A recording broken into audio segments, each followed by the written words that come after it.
ಸರ್ಕಾರಿ ಕಾಮಗಾರಿಗಳಲ್ಲಿ 2B ಅಡಿಯಲ್ಲಿ ಮುಸ್ಲಿಮರಿಗೆ 4ರಷ್ಟು ಮೀಸಲಾತಿ ಕೊಡ್ತಾ ಸಂಬಂಧಪಟ್ಟಂತೆ ವ್ಯಾಪಕ ಚರ್ಚೆಯ ಮತ್ತು ಆಕ್ರೋಶಕ್ಕೆ ಕಾರಣ ಆಗಿರೋದು. ಈ ಬಗ್ಗೆ ಬಿಜೆಪಿಯ ಮುಖಂಡರಾದಂಥ ಸಿಟಿ ನಮ್ಮ ಜೊತೆ ಇರುವಂಥದ್ದು. ಏನು ಸರ್ ಸರ್ಕಾರ ನಿರ್ಧಾರ? ನೋಡಿ, ಮತೀಯ ಆಧಾರಿತ ಮೀಸಲಾತಿಗೆ ಸಂವಿಧಾನ ಒಪ್ಪಿಲ್ಲ, ಸುಪ್ರೀಂ ಕೋರ್ಟು ಒಪ್ಪಿಲ್ಲ. ಕಾಂಗ್ರೆಸ್ಸು ಮತೀಯ ಆಧಾರಿತ ಮೀಸಲಾತಿ ಕೊಡೋದು ಅದು ಸಂವಿಧಾನಕ್ಕೆ ವಿರುದ್ಧ ಆಗುತ್ತೆ. ನ್ಯಾಯಾಲಯದ ಇಂದಿರಾ ಸಾಹ್ನಿ ಕೇಸ್ನಲ್ಲಿ maybe 1991 supreme court has given the judgment. ಅದು ಮತೀಯ ರಿಲಿಜಿಯಸ್ ಬೇಸ್ಡ್ ರಿಸರ್ವೇಷನ್ನ ನಿರಾಕರಿಸಿದೆ. ಇವರು ಈ ರೀತಿ ಮತೀಯ ಆಧಾರಿತ ಮೀಸಲಾತಿ ಕೊಡ್ತಿರೋದು ಜಿನ್ನಾ ಆತ್ಮಕ್ಕೆ ಖುಷಿ ಕೊಡೋ ಕೆಲಸ, ಮತಾಂಧರನ್ನು ಓಲೈಸುವ ರಾಜಕಾರಣದ ಮುಂದುವರೆದ ಭಾಗ. ಇತಿಹಾಸದಲ್ಲಿ ಎಂದೂ ಕೂಡ ಈ ರೀತಿ ನಿರ್ಧಾರ ಆಗಿಲ್ಲ, ಪ್ರಥಮ ನಿರ್ಧಾರ. ಏನು ಸರ್ ಉದ್ದೇಶ ಸರ್ಕಾರದ ಅಥವಾ ಸಿದ್ದರಾಮಯ್ಯ? ಇದು ಸುಪ್ರೀಂ ಕೋರ್ಟಲ್ಲಿ ನಿಲ್ಲಲ್ಲ ಅಂತ ಅವ್ರಿಗೆ ಕೊಟ್ಟಂಗೆ ಆಗಬೇಕು. ನಾವು ಕೊಟ್ಟಿದ್ವಿ, ಬಿ ಜೆ ಪಿಯವರು ವಿರೋಧ ಮಾಡಿದ್ರು ಅಂತ ಹೇಳಿ ಅವ್ರನ್ನ ವೋಟ್ ಬ್ಯಾಂಕಾಗಿ ಇಟ್ಕೊಳ್ಳುವಂಥ ಒಂದು ತಂತ್ರದ ಭಾಗ ಇದು. Totally against the constitution, totally against the Ambedkar thoughts. ಈಗ ಎಲ್ಲ 4% ರಿಸರ್ವೇಷನ್ ಕಾಮಗಾರಿಗಳಂದರೆ ಅದು ಟ್ಯಾಕ್ಸ್ ಕಟ್ಟಂಥ ದುಡ್ಡನ್ನು ಕಾಮಗಾರಿಗಳು ಒಂದಷ್ಟು ಚರ್ಚೆ ಆಗ್ತಾ ಇರೋದು. ಹಂಗಾರೆ ಯಾವ್ಯಾವ ಸಮುದಾಯದವರು ಅಥವಾ ಯಾವ ಎಷ್ಟೆಷ್ಟು ಟ್ಯಾಕ್ಸ್ ಕಟ್ತಾ ಇದ್ದಾರೆ ಅನ್ನೋದು ಕೂಡ ಬಹಿರಂಗ ಆಗಲಿ ಅನ್ನೋದು ಕೂಡ ಒಂದು ಚರ್ಚೆ ಆಗ್ತಾ ಇರೋದು. ಅಲ್ಲ, not only that, maximum scheme benefit ತೊಗೊಳ್ತಾರೆ, ಅದು ಬೇರೆ ಪ್ರಶ್ನೆ. ನಾನು ಅವ್ರಿಗೆ ಕೇಳೋದು, ಭಾರತ ವಿಭಜನೆ ಯಾವ ಹಿನ್ನೆಲೆಯಲ್ಲಿ ಆಯಿತು? ಅವ್ರು ಹೇಳಿದರು, ನಾವು ನಮ್ಮ ಕಲ್ಚರ್ ಬೇರೆ, ನಿಮ್ಮ ಜೊತೆ ನಾವು ಹೊಂದ್ಕೊಂಡು ಬದುಕೋಕ್ಕಾಗಲ್ಲ, ನಮಗೆ ಪ್ರತ್ಯೇಕ ದೇಶ ಬೇಕು ಅಂತ ಹೇಳಿ 38 ಲಕ್ಷ ಜನರನ್ನು ಮಾರಣ ಹೋಮ ಮಾಡಿದ್ರು. 38 ಲಕ್ಷ ಜನರನ್ನು ಹತ್ತಿರ 3.5-4 ಕೋಟಿ ಜನ ನಿರಾಶ್ರಿತರಾದರು. ಆ ಸಂದರ್ಭದಲ್ಲಿ ಅವತ್ತಿದ್ದ ಪಾಪ್ಯುಲೇಷನ್ನೇ 33 ಕೋಟಿ ಪಾಪ್ಯುಲೇಷನ್ನು. 3.5-4 ಕೋಟಿ ಜನ ನಿರಾಶ್ರಿತರಾದರು. ಇವ್ರು ಹಿಂಗೆ ಓಲೈಸ್ತಾರೆ ಅಂತ ಗೊತ್ತಾಗಿದ್ದರೆ ಜಿನ್ನಾ ಕಾಂಗ್ರೆಸ್ನವ್ರನ್ನ ಇಟ್ಕೊಂಡು ಭಾರತವನ್ನೇ ಪಾಕಿಸ್ತಾನ ಮಾಡಿಬಿಡೋನು. ಮುಂದೆ ಬಿಜೆಪಿ ಹೊರಗಡೆ ಇದು ಹೋರಾಟ ಮಾಡ್ತಾ ಒಂದು ತಂದ್ರೆ ನಾವು ಸದನದೊಳಗೂ ಹೋರಾಟವನ್ನು ಮಾಡ್ತಾಯಿದ್ದೀವಿ, ಸದನದ ಹೊರಗೆ ಜನತಾ ನ್ಯಾಯಾಲಯದಲ್ಲೂ ಹೋರಾಟ ಮಾಡ್ತೀವಿ, ನ್ಯಾಯಾಲಯದಲ್ಲೂ ಹೋರಾಟ ಮಾಡ್ತೀವಿ. ಯಾಕೆಂದರೆ ಟೋಟಲಿ ಇದು ಎಗೇನೆಸ್ಟ್ ದ ಕಾನ್ಸ್ಟಿಟ್ಯೂಷನ್ ಇರೋದ್ರಿಂದ ನನಗೆ ವಿಶ್ವಾಸ ಇದೆ, ನಮ್ಮ ಗೆಲುವು ನಮ್ಮದೇ. ಇದು ಸಿ ಟಿ ರವಿ ಅವರ ಹೇಳಿಕೆ. ಅವ್ರು ಹೇಳ್ತಾ ಇರುವಂಥದ್ದು, ಇದನ್ನು ಮುಸ್ಲಿಮರಿಗೆ 4ರಷ್ಟು ಮೀಸಲಾತಿಯನ್ನು ಏನಾದರೂ ಕೊಡ್ತಂದರೆ ನಾವು ಕಾನೂನು ಹೋರಾಟ ಮಾಡ್ತೀವಿ ಅಂತ ಹೇಳಿರುವಂಥದ್ದು. ಮತ್ತು ಜೊತೆಗೆ ಜನರ ಸಂಬಂಧಪಟ್ಟ ಹೊರಗಡೆ ಕೂಡ ಇದು ನಾನಾ ರೀತಿಯ ತಿರುವುಗಳನ್ನು ತೆಗೆದುಕೊಳ್ಳುತ್ತೆ ಅಂತ ಹೇಳೋ ಮೂಲಕ ಒಂದು ಹೊಸ ಸಂದೇಶ ಮತ್ತು ಸರ್ಕಾರ ಕೂಡ ಒಂದು ಎಚ್ಚರಿಕೆ ಸಂದೇಶವನ್ನು ಕೊಟ್ಟಿರುವಂಥ. ಕ್ಯಾಮರಾ ಪರ್ಸನ್ ಕೃಷ್ಣ ಜೊತೆ ವಿಜಯ ಜನರಲ್ ರಿಪಬ್ಲಿಕ್ ಬೆಂಗಳೂರು. ಸರ್ಕಾರಿ ಕಾಮಗಾರಿಗಳಲ್ಲಿ 2B ಅಡಿಯಲ್ಲಿ ಮುಸ್ಲಿಮರಿಗೆ 4ರಷ್ಟು ಮೀಸಲಾತಿ ಕೊಡ್ತಾ ಸಂಬಂಧಪಟ್ಟಂತೆ ವ್ಯಾಪಕ ಚರ್ಚೆಯ ಮತ್ತು ಆಕ್ರೋಶಕ್ಕೆ ಕಾರಣ ಆಗಿರೋದು. ಈ ಬಗ್ಗೆ ಬಿಜೆಪಿಯ ಮುಖಂಡರಾದಂಥ ಸಿಟಿ ನಮ್ಮ ಜೊತೆ ಇರುವಂಥದ್ದು. ಏನು ಸರ್ ಸರ್ಕಾರ ನಿರ್ಧಾರ? ನೋಡಿ, ಮತೀಯ ಆಧಾರಿತ ಮೀಸಲಾತಿಗೆ ಸಂವಿಧಾನ ಒಪ್ಪಿಲ್ಲ, ಸುಪ್ರೀಂ ಕೋರ್ಟು ಒಪ್ಪಿಲ್ಲ. ಕಾಂಗ್ರೆಸ್ಸು ಮತೀಯ ಆಧಾರಿತ ಮೀಸಲಾತಿ ಕೊಡೋದು ಅದು ಸಂವಿಧಾನಕ್ಕೆ ವಿರುದ್ಧ ಆಗುತ್ತೆ. ನ್ಯಾಯಾಲಯದ ಇಂದಿರಾ ಸಾಹ್ನಿ ಕೇಸ್ನಲ್ಲಿ maybe 1991 supreme court has given the judgment. ಅದು ಮತೀಯ ರಿಲಿಜಿಯಸ್ ಬೇಸ್ಡ್ ರಿಸರ್ವೇಷನ್ನ ನಿರಾಕರಿಸಿದೆ. ಇವರು ಈ ರೀತಿ ಮತೀಯ ಆಧಾರಿತ ಮೀಸಲಾತಿ ಕೊಡ್ತಿರೋದು ಜಿನ್ನಾ ಆತ್ಮಕ್ಕೆ ಖುಷಿ ಕೊಡೋ ಕೆಲಸ, ಮತಾಂಧರನ್ನು ಓಲೈಸುವ ರಾಜಕಾರಣದ ಮುಂದುವರೆದ ಭಾಗ. ಇತಿಹಾಸದಲ್ಲಿ ಎಂದೂ ಕೂಡ ಈ ರೀತಿ ನಿರ್ಧಾರ ಆಗಿಲ್ಲ, ಪ್ರಥಮ ನಿರ್ಧಾರ. ಏನು ಸರ್ ಉದ್ದೇಶ ಸರ್ಕಾರದ ಅಥವಾ ಸಿದ್ದರಾಮಯ್ಯ? ಇದು ಸುಪ್ರೀಂ ಕೋರ್ಟಲ್ಲಿ ನಿಲ್ಲಲ್ಲ ಅಂತ ಅವ್ರಿಗೆ ಕೊಟ್ಟಂಗೆ ಆಗಬೇಕು. ನಾವು ಕೊಟ್ಟಿದ್ವಿ, ಬಿ ಜೆ ಪಿಯವರು ವಿರೋಧ ಮಾಡಿದ್ರು ಅಂತ ಹೇಳಿ ಅವ್ರನ್ನ ವೋಟ್ ಬ್ಯಾಂಕಾಗಿ ಇಟ್ಕೊಳ್ಳುವಂಥ ಒಂದು ತಂತ್ರದ ಭಾಗ ಇದು. Totally against the constitution, totally against the Ambedkar thoughts. ಈಗ ಎಲ್ಲ 4% ರಿಸರ್ವೇಷನ್ ಕಾಮಗಾರಿಗಳಂದರೆ ಅದು ಟ್ಯಾಕ್ಸ್ ಕಟ್ಟಂಥ ದುಡ್ಡನ್ನು ಕಾಮಗಾರಿಗಳು ಒಂದಷ್ಟು ಚರ್ಚೆ ಆಗ್ತಾ ಇರೋದು. ಹಂಗಾರೆ ಯಾವ್ಯಾವ ಸಮುದಾಯದವರು ಅಥವಾ ಯಾವ ಎಷ್ಟೆಷ್ಟು ಟ್ಯಾಕ್ಸ್ ಕಟ್ತಾ ಇದ್ದಾರೆ ಅನ್ನೋದು ಕೂಡ ಬಹಿರಂಗ ಆಗಲಿ ಅನ್ನೋದು ಕೂಡ ಒಂದು ಚರ್ಚೆ ಆಗ್ತಾ ಇರೋದು. ಅಲ್ಲ, not only that, maximum scheme benefit ತೊಗೊಳ್ತಾರೆ, ಅದು ಬೇರೆ ಪ್ರಶ್ನೆ. ನಾನು ಅವ್ರಿಗೆ ಕೇಳೋದು, ಭಾರತ ವಿಭಜನೆ ಯಾವ ಹಿನ್ನೆಲೆಯಲ್ಲಿ ಆಯಿತು? ಅವ್ರು ಹೇಳಿದರು, ನಾವು ನಮ್ಮ ಕಲ್ಚರ್ ಬೇರೆ, ನಿಮ್ಮ ಜೊತೆ ನಾವು ಹೊಂದ್ಕೊಂಡು ಬದುಕೋಕ್ಕಾಗಲ್ಲ, ನಮಗೆ ಪ್ರತ್ಯೇಕ ದೇಶ ಬೇಕು ಅಂತ ಹೇಳಿ 38 ಲಕ್ಷ ಜನರನ್ನು ಮಾರಣ ಹೋಮ ಮಾಡಿದ್ರು. 38 ಲಕ್ಷ ಜನರನ್ನು ಹತ್ತಿರ 3.5-4 ಕೋಟಿ ಜನ ನಿರಾಶ್ರಿತರಾದರು. ಆ ಸಂದರ್ಭದಲ್ಲಿ ಅವತ್ತಿದ್ದ ಪಾಪ್ಯುಲೇಷನ್ನೇ 33 ಕೋಟಿ ಪಾಪ್ಯುಲೇಷನ್ನು. 3.5-4 ಕೋಟಿ ಜನ ನಿರಾಶ್ರಿತರಾದರು. ಇವ್ರು ಹಿಂಗೆ ಓಲೈಸ್ತಾರೆ ಅಂತ ಗೊತ್ತಾಗಿದ್ದರೆ ಜಿನ್ನಾ ಕಾಂಗ್ರೆಸ್ನವ್ರನ್ನ ಇಟ್ಕೊಂಡು ಭಾರತವನ್ನೇ ಪಾಕಿಸ್ತಾನ ಮಾಡಿಬಿಡೋನು.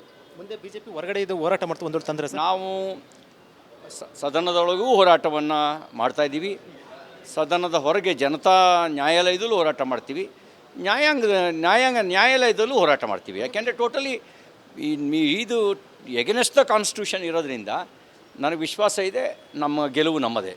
ಇದು ಸಿ ಟಿ ರವಿ ಅವರ ಹೇಳಿಕೆ. ಅವ್ರು ಹೇಳ್ತಾ ಇರುವಂಥದ್ದು ಇದನ್ನು ಮುಸ್ಲಿಮರಿಗೆ 4% ಮೀಸಲಾತಿಯನ್ನು ಏನಾದರೂ ಕೊಡ್ತಂದರೆ ನಾವು ಕಾನೂನು ಹೋರಾಟ ಮಾಡ್ತೀವಿ ಅಂತ ಹೇಳಿರುವಂಥದ್ದು, ಮತ್ತು ಜೊತೆಗೆ ಜನರ ಸಂಬಂಧಪಟ್ಟ ಹೊರಗಡೆ ಕೂಡ ಇದು ನಾನಾ ರೀತಿಯ ತಿರುವುಗಳನ್ನು ತೆಗೆದುಕೊಳ್ಳುತ್ತೆ ಅಂತ ಹೇಳೋ ಮೂಲಕ ಒಂದು ಹೊಸ ಸಂದೇಶ ಮತ್ತು ಸರ್ಕಾರ ಕೂಡ ಒಂದು ಎಚ್ಚರಿಕೆ ಸಂದೇಶವನ್ನು ಕೊಟ್ಟಿರುವಂಥ. ಕ್ಯಾಮರಾ ಪರ್ಸನ್ ಕೃಷ್ಣ ಜೊತೆ ವಿಜಯ ಜನರಲ್ ರಿಪಬ್ಲಿಕ್ ಬೆಂಗಳೂರು. ಸರ್ಕಾರಿ ಕಾಮಗಾರಿಗಳಲ್ಲಿ 2B ಅಡಿಯಲ್ಲಿ ಮುಸ್ಲಿಮರಿಗೆ 4% ಮೀಸಲಾತಿ ಕೊಡ್ತಾ ಸಂಬಂಧಪಟ್ಟಂತೆ ವ್ಯಾಪಕ ಚರ್ಚೆಯ ಮತ್ತು ಆಕ್ರೋಶಕ್ಕೆ ಕಾರಣ ಆಗಿರೋದು. ಈ ಬಗ್ಗೆ ಬಿಜೆಪಿಯ ಮುಖಂಡರಾದಂಥ ಸಿಟಿ ನಮ್ಮ ಜೊತೆ ಇರುವಂಥದ್ದು. ಏನು ಸರ್ ಸರ್ಕಾರ ನಿರ್ಧಾರ? ನೋಡಿ, ಮತೀಯ ಆಧಾರಿತ ಮೀಸಲಾತಿಗೆ ಸಂವಿಧಾನ ಒಪ್ಪಿಲ್ಲ, ಸುಪ್ರೀಂ ಕೋರ್ಟು ಒಪ್ಪಿಲ್ಲ. ಕಾಂಗ್ರೆಸ್ಸು ಮತೀಯ ಆಧಾರಿತ ಮೀಸಲಾತಿ ಕೊಡೋದು ಅದು ಸಂವಿಧಾನಕ್ಕೆ ವಿರುದ್ಧ ಆಗುತ್ತೆ. ನ್ಯಾಯಾಲಯದ ಇಂದಿರಾ ಸಾಹ್ನಿ ಕೇಸ್ನಲ್ಲಿ maybe 1991 supreme court has given the judgment. ಅದು ಮತೀಯ ರಿಲಿಜಿಯಸ್ ಬೇಸ್ಡ್ ರಿಸರ್ವೇಷನ್ನ ನಿರಾಕರಿಸಿದೆ. ಇವರು ಈ ರೀತಿ ಮತೀಯ ಆಧಾರಿತ ಮೀಸಲಾತಿ ಕೊಡ್ತಿರೋದು ಜಿನ್ನಾ ಆತ್ಮಕ್ಕೆ ಖುಷಿ ಕೊಡೋ ಕೆಲಸ, ಮತಾಂಧರನ್ನ ಓಲೈಸುವ ರಾಜಕಾರಣದ ಮುಂದುವರೆದ ಭಾಗ.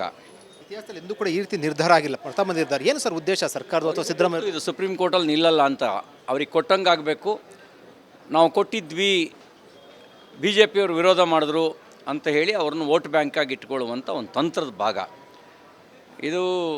Totally against the constitution, totally against the Ambedkar thoughts. Sir, ಈಗ ಎಲ್ಲ 4% ರಿಸರ್ವೇಷನ್ ಕಾಮಗಾರಿಗಳಂದರೆ ಅದು ಟ್ಯಾಕ್ಸ್ ಕಟ್ಟಂಥ ದುಡ್ಡನ್ನು ಕಾಮಗಾರಿಗಳು ಒಂದಷ್ಟು ಚರ್ಚೆ ಆಗ್ತಾ ಇರೋದು. ಹಂಗಾರೆ ಯಾವ್ಯಾವ ಸಮುದಾಯದವರು ಅಥವಾ ಯಾವ ಎಷ್ಟೆಷ್ಟು ಟ್ಯಾಕ್ಸ್ ಕಟ್ತಾ ಇದ್ದಾರೆ ಅನ್ನೋದು ಕೂಡ ಬಹಿರಂಗ ಆಗಲಿ ಅನ್ನೋದು ಕೂಡ ಒಂದು ಚರ್ಚೆ ಆಗ್ತಾ ಇರೋದು. ಅಲ್ಲ, not only that, maximum scheme benefit ತೊಗೊಳ್ತಾರೆ, ಅದು ಬೇರೆ ಪ್ರಶ್ನೆ. ನಾನು ಅವ್ರಿಗೆ ಕೇಳೋದು, ಭಾರತ ವಿಭಜನೆ ಯಾವ ಹಿನ್ನೆಲೆಯಲ್ಲಿ ಆಯಿತು?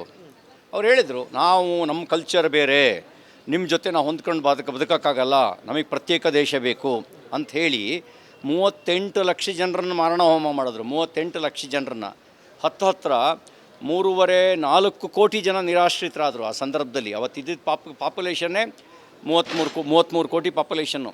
3.5-4 ಕೋಟಿ ಜನ ನಿರಾಶ್ರಿತರಾದರು. ಇವ್ರು ಹಿಂಗೆ ಓಲೈಸ್ತಾರೆ ಅಂತ ಗೊತ್ತಾಗಿದ್ದರೆ ಜಿನ್ನಾ ಕಾಂಗ್ರೆಸ್ನವ್ರನ್ನ ಇಟ್ಕೊಂಡು ಭಾರತವನ್ನೇ ಪಾಕಿಸ್ತಾನ ಮಾಡಿಬಿಡೋನು. ಮುಂದೆ ಬಿಜೆಪಿ ಹೊರಗಡೆ ಇದು ಹೋರಾಟ ಮಾಡ್ತಾ ಒಂದು ತಂದ್ರೆ ಸರ್. ನಾವು ಸದನದೊಳಗೂ ಹೋರಾಟವನ್ನು ಮಾಡ್ತಾಯಿದ್ದೀವಿ, ಸದನದ ಹೊರಗೆ ಜನತಾ ನ್ಯಾಯಾಲಯದಲ್ಲೂ ಹೋರಾಟ ಮಾಡ್ತೀವಿ, ನ್ಯಾಯಾಲಯದಲ್ಲೂ ಹೋರಾಟ ಮಾಡ್ತೀವಿ. ಯಾಕೆಂದರೆ ಟೋಟಲಿ ಇದು ಎಗನೆಸ್ಟ್ ದ ಕಾನ್ಸ್ಟಿಟ್ಯೂಷನ್ ಇರೋದ್ರಿಂದ ನನಗೆ ವಿಶ್ವಾಸ ಇದೆ ನಮ್ಮ ಗೆಲುವು ನಮ್ಮದೇ. ಇದು ಸಿ ಟಿ ರವಿ ಅವರ ಹೇಳಿಕೆ. ಅವ್ರು ಹೇಳ್ತಾ ಇರುವಂಥದ್ದು ಇದನ್ನು ಮುಸ್ಲಿಮರಿಗೆ 4% ಮೀಸಲಾತಿಯನ್ನು ಏನಾದರೂ ಕೊಡ್ತಂದರೆ ನಾವು ಕಾನೂನು ಹೋರಾಟ ಮಾಡ್ತೀವಿ ಅಂತ ಹೇಳಿರುವಂಥದ್ದು, ಮತ್ತು ಜೊತೆಗೆ ಜನರ ಸಂಬಂಧಪಟ್ಟ ಹೊರಗಡೆ ಕೂಡ ಇದು ನಾನಾ ರೀತಿಯ ತಿರುವುಗಳನ್ನು ತೆಗೆದುಕೊಳ್ಳುತ್ತೆ ಅಂತ ಹೇಳೋ ಮೂಲಕ ಒಂದು ಹೊಸ ಸಂದೇಶ ಮತ್ತು ಸರ್ಕಾರ ಕೂಡ ಒಂದು ಎಚ್ಚರಿಕೆ ಸಂದೇಶವನ್ನು ಕೊಟ್ಟಿರುವಂಥ. ಕ್ಯಾಮರಾ ಪರ್ಸನ್ ಕೃಷ್ಣ ಜೊತೆ ವಿಜಯ ಜನರಲ್ ರಿಪಬ್ಲಿಕ್ ಬೆಂಗಳೂರು.